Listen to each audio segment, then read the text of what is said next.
Naweke is mos braaityd. En veral as jy nog 2 Flintstones vir die naweek is, dan is dit nog beter braaityd. So besluit ons om Flintstone steaks bietjie fine dining tunes te gee, saam met bliksemspisserye. Ek het besluit om 'n paar tomahawk steaks in die winkel te gaan koop.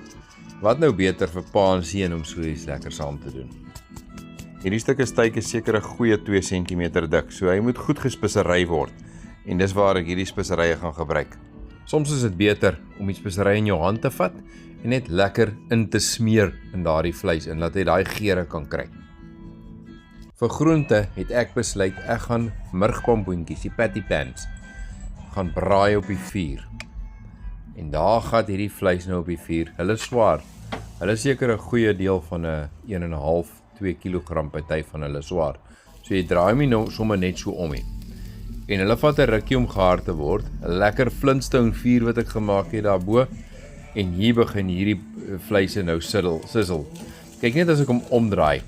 Hoe lekker begin daardie vette wat so ingebou is in daardie vleis en braai. En dan nog 'n bietjie van bliksemse speserye. Hoe dan anders, ek gooi hom partykeer bietjie dik, maar dit is wat dit is. Hy moet lekker smaak. Saam met hierdie steak maak ons ook 'n peppersous wat in die familie se geheime boeke geskrywe is. So op hierdie kole nou, die steak, daardie patty pans wat ek braai en rooster eintlik, hy gaan so 'n bietjie branderigheid hê in hom. En dan het ek ook besluit om gegeurde mielierys te maak. Nou die mielierys gaan jy op my subscribers kanaal kan sien en kan kyk. En ek beplan om later van tyd die peppersous ook daarop te maak.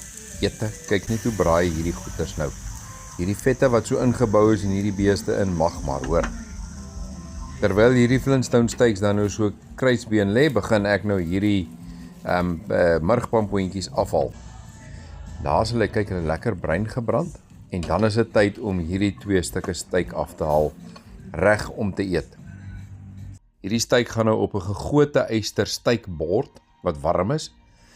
Dan hierso gaan die mielierys bykom wat lekker gegeur is.